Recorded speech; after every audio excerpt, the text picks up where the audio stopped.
Coming up on Cronkite Sports Report, a refugee's journey to the doorstep of the NBA. The drive to compete on the court and excel in the classroom. A climb to success, one very careful step at a time. Plus, the family connection rooted in an old mixed martial arts practice. All that and more next on Cronkite Sports Report.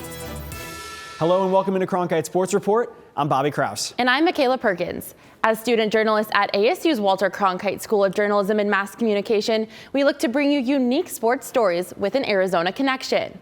Now, basketball players dream of one day making it to the NBA. But our Anthony Totri found one Northern Arizona son for whom the NBA is merely a step towards his ultimate goal. Sometimes they call him Mr. PV, Mr. Prescott Valley, because he's a little bit of a politician. Peter Jacques is many things: a team politician, a skilled three-point shooter. He's also a refugee, and his journey to becoming the player he is today, well, that's because of a journey longer than any shot and far more difficult than most people experience their entire lives. Man, I mean, I've been through a lot. People don't, I don't really share it a lot, but pretty much it was me and my older brother, and then my younger brother and my little sister. So pretty much kind of grew up alone. Everything that I've been through is pretty much helped me to be in this position I'm at right now, and it's what's motivating me to keep going and trying to reach the next level. Jacques was born in South Sudan during the time of the Second Sudanese Civil War, a 22-year war that took the lives of an estimated 2 million people, including Jacques' grandfather and father.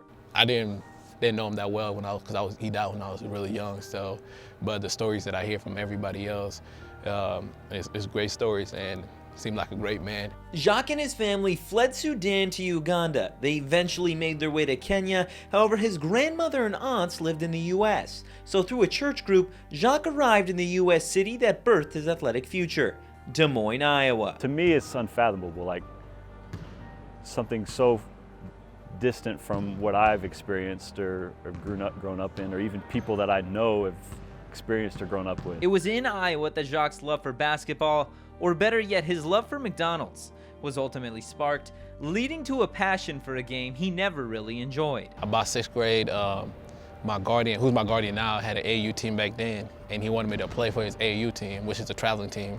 And I didn't want to because I didn't like basketball. But my mom wanted me to try it out. So I went to a few practices, and then he would always take us to McDonald's after practices. So I just told her, like, I'm just gonna keep going for McDonald's. And then that's a reason why I got him into basketball. Jacques was the #1 ranked high schooler in the state of Iowa before tearing his patella tendon early in his high school career. The injury caused several big-time schools to stop their recruiting of Jacques. So with only a few options, he stayed home to play for the University of Iowa. My 4 years at Iowa was probably the best 4 years that I had in my life so far, and made a lot of connections, a lot of long life relationships, and I always have Iowa in my heart. There he proved to so many of the people who said the injury would be the end of his career that you may be able to measure the impact of a torn tendon, but you can't measure the determination of a refugee. The strength of character and perseverance and the mental toughness to keep going and be where he is now, it's remarkable. As a senior in 2017, Jacques was named first team All-Conference in the Big Ten and won the 2017 college three-point shooting contest. But after going undrafted in the 2017 NBA draft, Jacques signed a partially guaranteed deal with the Phoenix Suns. However, he was waived before ever playing a game. It was then that he became a Northern Arizona Sun. Jacques' goal is to play in the NBA, but his dream extends past the hardwood. My ultimate goal is trying to get to NBA, make a lot of money and then go back, help in South Sudan, trying to build like a library or a school. Because I feel like education is the key. And if the kids get educated back home, it'd be a better place in South Sudan, because right now it's not where we want it to be. While Jacques' quest to the NBA is still a long ways from over, if we've learned anything about doubting Peter Jacques, it's that he may shoot 40% from behind the arc, but when it comes to pushing through life and all of its challenges, well, Jacques hasn't missed. Yeah, it's just been a blessing to be where I'm at right now. Obviously, my goal is playing NBA, but it's a process, so just being here, getting better, just trying to take it day at a time, and then when that time comes, I'll be ready for it. Jock's family is no stranger to the NBA. Jock is related to former NBA player Manute Bol and current NBA player Luol Deng. And reporter Anthony Totri joins me now. And Anthony, what was your biggest surprise in pursuing and reporting this story? For me, it was just the amount of layers to the actual story. As you said, he is related to Luol Deng. He's actually related to Oregon's Bol Bol, Manute Bol. His mother is also a senator in South Sudan. So just the layers to the story. Obviously, we got to the fact that he's a refugee from Sudan to Uganda to Kenya and then Iowa, of all places. So just the meat and layers to the actual story were actually a really big surprise. Yeah, it's a great story. And what do you think the biggest takeaway from a story and just a journey like this is? I think exactly what you're saying is the journey to it all. G League players, athletes as a whole, they typically do have a long journey to get to where they're going. And Peter Jacques is a refugee. So the fact that he was a refugee coming and survived so much war and just triumph coming from a place like South Sudan, the end takeaway for me is just, you know what, never really judge a book by its cover. And I guess the biggest question on everyone's mind is, does he have what it takes to make it to the NBA? You know, he does shoot 40% from behind the arc, as I did mention in the story. I think if he can really get a little bit better defense, and he can start to take shots from around the court, not just sitting in the corner, I don't see why there's any reason the Phoenix Suns couldn't sign him. So, well, beautiful story with a beautiful message. Anthony, thank you so much for coming on. Thanks for having me. And coming up next on Cronkite Sports Report, majoring in journalism is tough enough. Throw in being a student athlete and having English be your second language, well, that makes it even tougher. Welcome back to Cronkite Sports Report. Sophia Alenga emerged as a key contributor off the bench for an Arizona State women's basketball team that made it to the Sweet 16 for just the 5th time in the last 20 years. But as our own Eliav Gabay reports, her dedication extends well beyond the hardwood. I had to learn a new language, and it was really a shock about culture because, wow, this is just a whole different world. For Arizona State senior forward Sophia Alenga, learning English didn't just help her communicate with teammates, but in her chosen career path. Alenga is pursuing a sports journalism degree at the Walter Cronkite School of Journalism and Mass Communication. If you can imagine like English as your second language and you're a journalism major, you know, having to write quick, you know, like that is really, really hard for her. When people were talking to me, I was first translating in French, and then I was answering in French, and then I was translating in English, so it was a long process. In a way, it's teaching somebody a new language, the new language of production and creativity, and that it can be a challenge. And Sophia didn't know anything about cameras coming in here or editing, and to see where she's at now, it's quite impressive. Sophia's journey to ASU began in a small French town called Nogent-sur-Oise, about an hour north of Paris. I left home when I was 12 for basketball, so I directly went to a bigger city. It was very different, and I think it really helped me to kind of grow up, because after that I moved to another city who was further in the south and very far from home. That city was Bourges, where she only got to see her family during holiday breaks.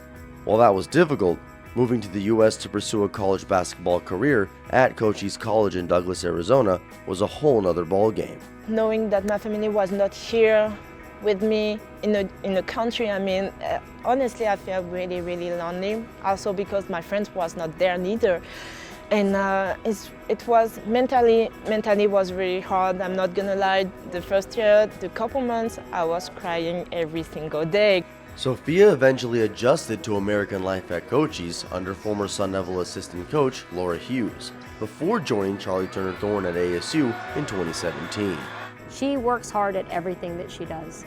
She is nice, respectful, caring all the time. In terms of everybody else, I mean, never an ill word, you know, never not there for them. So she's quite the Sun Devil. Whether she's balling on the court or editing at a computer, Sophia's standards remain high, regardless of the challenge. Her drive, man, her drive is like nothing I've ever seen before. She just always goes for it. She does it with a smile. I can respect that in any person that's who wants to learn more and learn from their mistakes and just wants to grow as an individual. Lovely, not bad.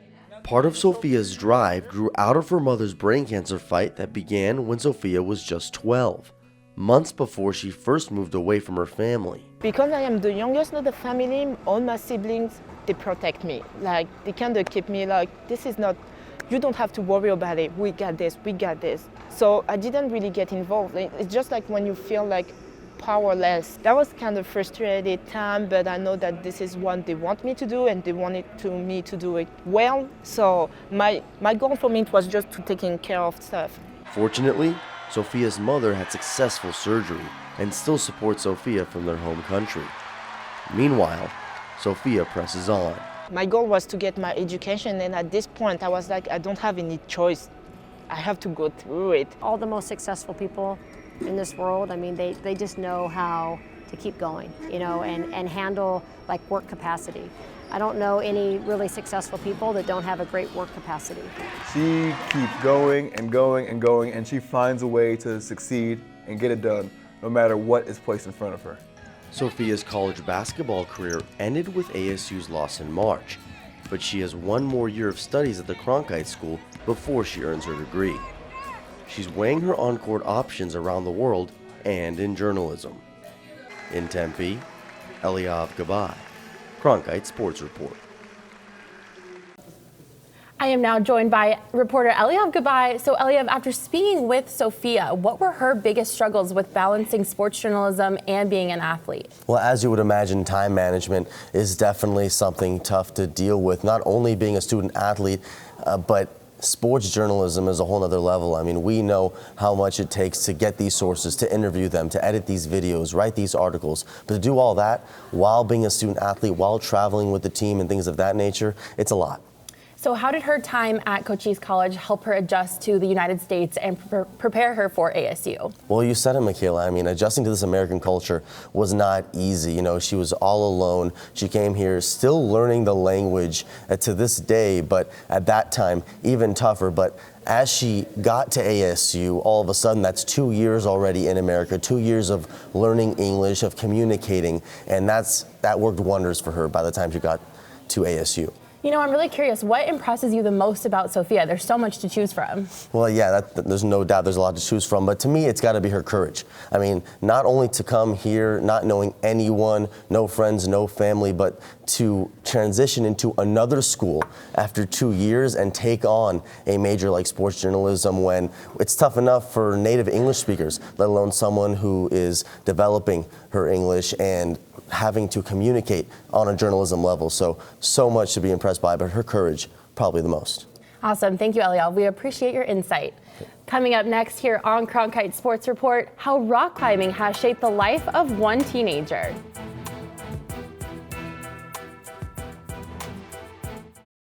Welcome back to Cronkite Sports Report. The passion for the sport of rock climbing has taken Clay Gordon around the world, earning him a national title all while he's still in high school. It's a sport that requires a deliberate approach, one in which a false step could mean the end. Our Sienna Villa caught up with Clay to learn how he continues to climb his way to success. Rock climbing is definitely an extraordinary sport. Some may do it as a workout or a pastime, but for Clay Gordon, it's a lifestyle, a definition of character, and a continuous goal to always accomplish. Without rock climbing, I don't know what I would be. Probably not a whole lot. Rock climbing is just kind of everything I do. I don't really know where I'd be. Climbing's been such a big part of my life. At the age of 8, he stepped into the gym for the first time and hasn't left since. Fast forward 9 years later, and he is now a 4-time national champion, placed 4th overall at the 2016 Youth World Championship, and has traveled across the world. And he hasn't even graduated from high school yet. Every aspect of my life being dedicated to one thing, and to have that finally happen, that national championship, like that it was just so good. Because his main coach moved away about a year ago, Clay, for the most part, currently trains on his own. However, a good friend, Michael Proctor, did step in to coach Clay and still does from time to time. With Clay, I've been kind of coaching and climbing with him since he was 11 years old. So I've gotten to see him become a young man and get really stronger than I am, so I'm kind of having to keep up with him. Michael has been with AZ on the Rocks for 15 years, so it is safe to say he has seen Clay evolve as an athlete. He's very focused, very focused. His work ethic is above most, and that's why he's been doing so well, obviously. He comes in the gym, he's pretty focused, especially when he's doing a training session. He used to be the one, you know, the kid in the background like screaming because he was trying so hard, and everyone would be looking over at him like, who's that kid over there screaming? Ah! Come on, man. Come on. everyone knew, in the gym, like who was trying the hardest. It was always Clay. Clay has evolved in his sport so much that he is able to pass on his knowledge. In between training sessions, he coaches a youth team. So if Clay is able to coach younger kids how to climb, I put his skills to the test to see if he could show me a thing or two, someone who is terrified of heights. Just stand on your feet. You don't even need your hands to go up this one. While I won't have any national titles under my belt anytime soon, he did teach me how important failure is in order to reach success in climbing. The thing with climbing is 99 or even more of it's probably failure. Like you're in the gym or outside, you're falling all the time. I would just say like the thing probably climbing has taught me most is just how to try again.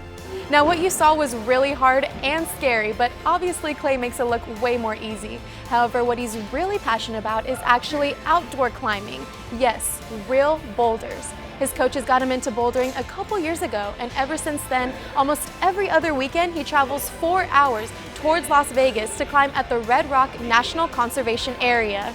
I like it a lot just because you're kind of by yourself when you're climbing. When you're on the wall, it's just you on the wall. You can get pretty exposed sometimes, and hanging out over some cliff or some ledge, it can make you feel like you're pretty up there. When going on climbs like these, body strength is a must in order to lift and twist to the rock. But how important is the mental game in all of this? It's everything. Everything. You can be the strongest person ever, but if you can't mentally keep it together, you're not going to get anywhere. He just is programmed, I guess, in a way where he's found something in front of him on the wall that he has to get through. He just fights until he gets through it. Balancing climbing, coaching, and traveling may be a lot for any other high school junior, but he has it under control. He's an awesome kid. He tries his best at whatever he's doing, whether that be school or family life or friends or climbing. I respect that a lot. As for his future, he said after he graduates from Brophy College Preparatory, he wants to take a couple years off to focus on his training and possibly qualify for the 2024 Olympics. I totally see him on a track to be making the Olympics, definitely. He's still so young. I mean, that's my goal for 2024, hopefully. In Scottsdale, Sienna Villa, Cronkite Sports Report. Clay added there is so much more to climbing than just the sport itself. He said he was grateful for everyone he's met in the climbing circuit and that the climbing community is one of the main reasons he's so passionate about rock climbing. Coming up next on Cronkite Sports Report, we punch our way into the world of Muay Thai.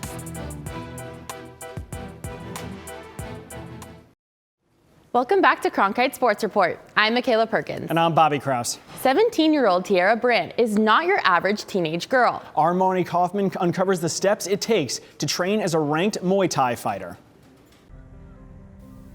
Weighing in at 125 pounds, 5'5" Williamsfield High School junior Tiara Brandt is ranked #1 in the world in the 16-17-year-old age group in Muay Thai, which is an ancient martial arts that originated in Thailand.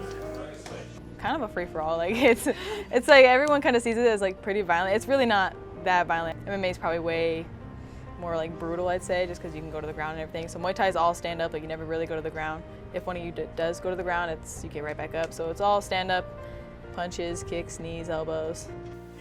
Tiara trains at Dan's gym, which is owned by her father, and where she practices her pugilistic passion that runs through her DNA. I first started training at 9 years old. I didn't start fighting until I was 11. Both my parents were fighters, so my dad fought professionally. My mom didn't fight professionally, but she had a long amateur career. My dad, he's the head coach of the national team. My mom's one of the managers of the national team. I'm on the national team. Kind of just was a long journey I was kind of put on. In 2018, Tiara won the gold medal for the Team USA at the World Championships. This put her at the #1 spot in the world. And it was like the biggest, like I still, like to this day, we're 6 months past it and I still, like, it's just huge to me. Not only does Tiara Brandt spend countless hours practicing Muay Thai at her dad's gym, she's also on Williamsfield's soccer and track teams. For my daughter, Tiara, to practice Muay Thai and be actually very good at it, I'm really happy. But I could be pleased with whatever she does. She really puts 100% into everything. Training T is not too hard. When she was younger, it was a little difficult. I think it was there was a little hill to get over as far as be telling her how to do something as far as maybe a technique or a specific way without it being almost like a discipline. In 2015, Muay Thai was granted provisional recognition as an Olympic sport and will be included in the 2020 Tokyo Games, a place that Brant hopes to be. I would love to make the Olympic team. I mean, at this rate, being on the national team, I made the national team when I was 14, so it was like kind of a good start. And then if I just keep going, I'll most likely have a spot in the Olympic team. In Mesa, Marnie Kaufman, Cronkite Sports Report. That'll do it for this episode of Cronkite Sports Report. As always, thanks for tuning in. For even more local stories and Arizona sports reporting, be sure to check out our daily Facebook Live show, Cronkite Sports Now, on the Facebook page of the Phoenix Sports Bureau of Cronkite News. For any and all of your digital needs, be sure to check out arizonasports.com under the Cronkite Sports tab. And for news from across Arizona, visit cronkitenews.azpbs.org. From all of us here at our downtown Phoenix studio, we'll see you next time.